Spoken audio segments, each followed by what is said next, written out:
Are you ready for pain? Are you ready for suffering?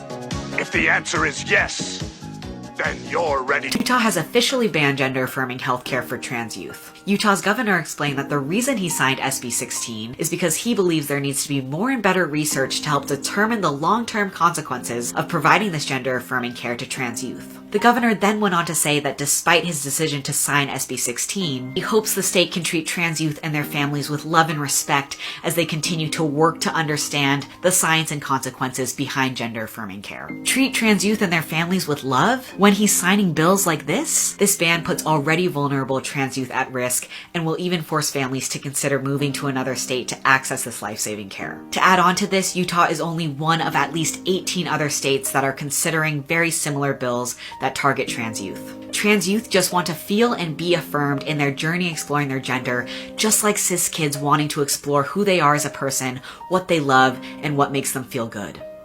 What's up? My name is Lex. I'm a nurse and future nurse practitioner living in Florida, and today I want to talk about gender-affirming care. Now, if you know me, you know that working around non-binary and trans people, specifically youth, is my passion. That is what I want to dedicate my career to. And if you don't know me, there's your intro. Now, I know this topic is one that we've probably all heard in the news cycle. It is something that is being heavily focused on right now, specifically by conservatives. There's a lot of misinformation being spread and there's a lot of questions. So one thing I kind of want to do is back us up and talk about the people that this conversation is centered around, and that is trans people and trans kids. When we talk about trans kids, we are talking about children and adults who are living in a body that they do not identify with. We are talking about a group of people who statistically experience much higher rates of mental illness and much higher rates of successful suicide attempts. And that is really the core focus here, because when we talk about saving lives and how gender affirming care saves lives, that's the thing that we're talking about. We're talking about allowing people to live in a body that they are able to do their day-to-day life in. Now, I will say a lot of the people who have a lot to say on this topic have never even stopped to have a conversation with a trans child or a trans person by any means. Now, within the realm of gender-affirming care, there are two routes that we can kind of go. There are puberty blockers, which are medications that will stop the body from going through the biological matched puberty, which when we talk to trans people and when we listen to the experiences that they've had, they have all pretty much reverberated the same thing, that puberty is one of the most triggering things that a trans person can go through in a body that they do not identify with. So we have medications that can actually delay that process from starting. And then there also is HRT, which is hormone replacement therapy in the form of either testosterone injections, testosterone gel, hormone implants that you can get. And then estradiol is the main estrogen source that is normally prescribed. You'll see anywhere from 2 to 4 to 6 milligrams on a daily dose. Now, it depends on the surgeon, but most of the time, surgeons will want patients to be on hormones for a certain chunk of time before they start going through with gender-affirming surgery. The surgery is a completely different ballgame. And alongside surgery, one thing I always really like to touch on is the fact that there are plenty of things we can do outside the OR to enhance gender euphoria in someone's aesthetics. When I was working in a med spa, I had plenty of trans patients, and we would do things like filler to help feminize or masculinize the face, using Botox to slim the jawline, things like that. There are a ton of options alongside surgery that you can also consider. Running out of time, but that's a little introduction to gender-affirming care. What is so wild to me and ironic about gender-affirming care being under attack for trans people is that cisgender people get these exact procedures that are under attack in higher numbers than trans people do. Let me tell you what I mean. Laser hair removal, for example, common gender-affirming procedure for trans people, mostly pursued by cis women. Lip fillers, Botox, facelifts, common gender-affirming procedure for trans people, mostly pursued by cis women. Same with breast augmentations, breast reductions, or mastectomies. Hormone therapy is used to treat low estrogen levels, any sort of hormone imbalance, PCOS, endometriosis, fertility issues, you name it. It is even used to treat cancer. And even more ironically, a lot of cis people pursue these forms of care because it's gender-affirming for them. But it only becomes an issue when trans people pursue these forms of treatment. The fight for gender-affirming care has nothing to do with these medical services themselves and everything to do with controlling trans people's bodies. Those are just some examples of how cis people pursue gender-affirming care. So if you want more, like for part 2. I'm going to explain something fairly simple because I'm sick to death of these pseudo-concerned parents speaking out against gender-affirming care as if it's this god-awful thing that is going to endanger all the children. Now, good medical care involves presenting to a health professional with your symptoms, and that doctor or health professional then works to figure out the root cause of those symptoms and what the appropriate treatment is. So, for example, you present to a hospital with chest pain. It could be the heart, it could be the lungs. Appropriate scans and studies are done to make sure that they know exactly what's causing that chest pain and how to treat it. Now, if you presented to the hospital with chest pain and they gave you blood thinners to get rid of a clot in your lung without establishing whether or not you actually had a clot, that's a problem. So, when it comes to gender-affirming healthcare, the same thing will happen. You will present to a healthcare professional and say, hey, I'm having these symptoms. I'm wondering if maybe I'm trans. You'll do some work. You'll work with the relevant allied health professionals like psychologists, psychiatrists, etc. to make sure that you receive the correct care. Good gender-affirming care will result in situations like this sometimes, where someone presents and says, I think my kid could be trans, and the doctor goes, no medication. All right? But people like this love to use these stories to argue that gender-affirming care should be banned. And if you go to the person's page that this comment was posted on, and trigger warning if you do, it's clear to me that these people are not actually concerned about improving gender-affirming care and making sure that the right people get hormones. They want no one to get hormones because they can't distinguish between good gender-affirming care and bad gender-affirming care. If they could, instead of arguing against gender-affirming care altogether, they would be arguing for improved gender-affirming care. Protecting kids who are not trans from gender-affirming care is valid, but the solution is not banning gender-affirming care. Because when you ban gender-affirming care, a proportion of people who are trans then cannot access life-saving treatment.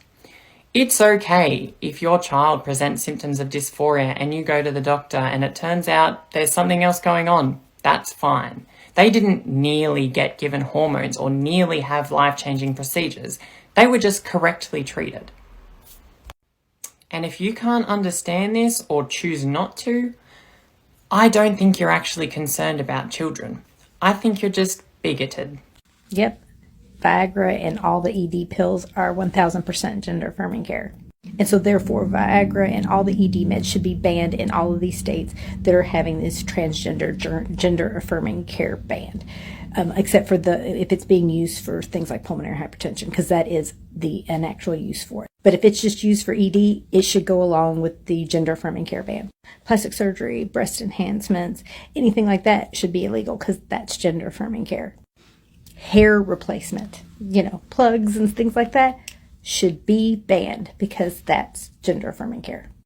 And we should just stop using all pronouns, just refer to everybody as them, they, because we wouldn't want to affirm anybody's gender by calling them she or he. So everybody's just a neutral them, they. Because using correct pronouns is part of socially transitioning, is part of gender-affirming care. So if you're going to go with it, go all the way with it. You asked, I deliver. Here is part 2 of how cisgender people pursue gender-affirming care more often than trans people do. Somebody, or maybe a couple of you, mentioned that the examples I used in the last video were mostly pertaining to cis women, and so these are going to be pertaining to cis men. Viagra.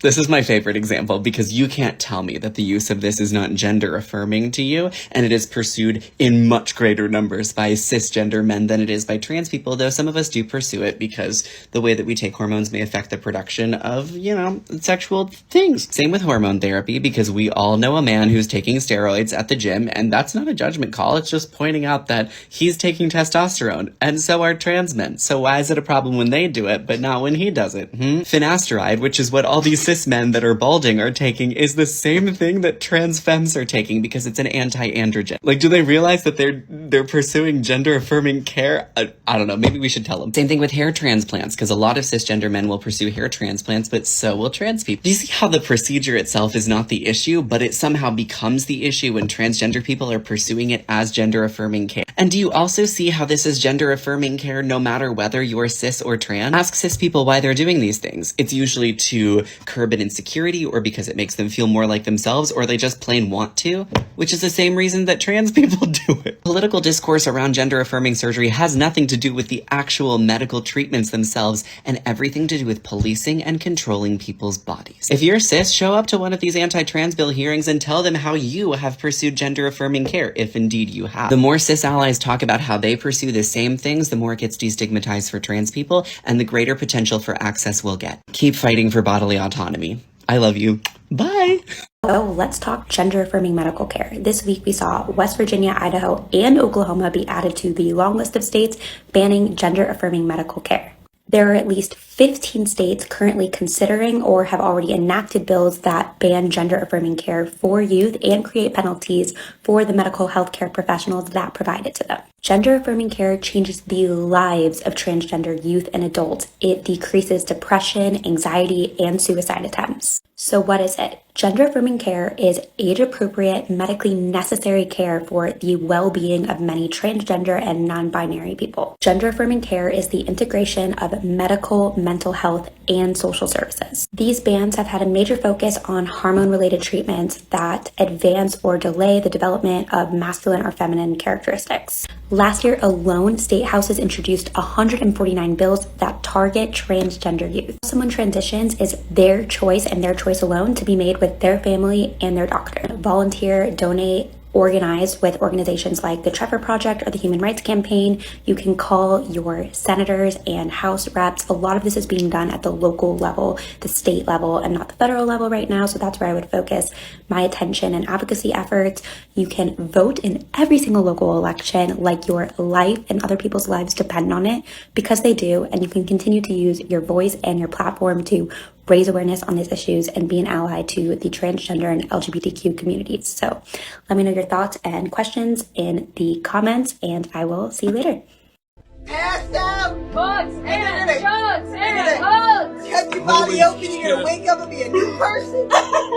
Amazing. Books and drugs and hugs. Hugs and drugs and hugs. Hugs and drugs and hugs. Hugs and drugs and hugs! We're so close! Oh, 220!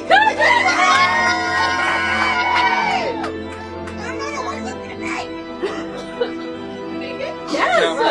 It just happened!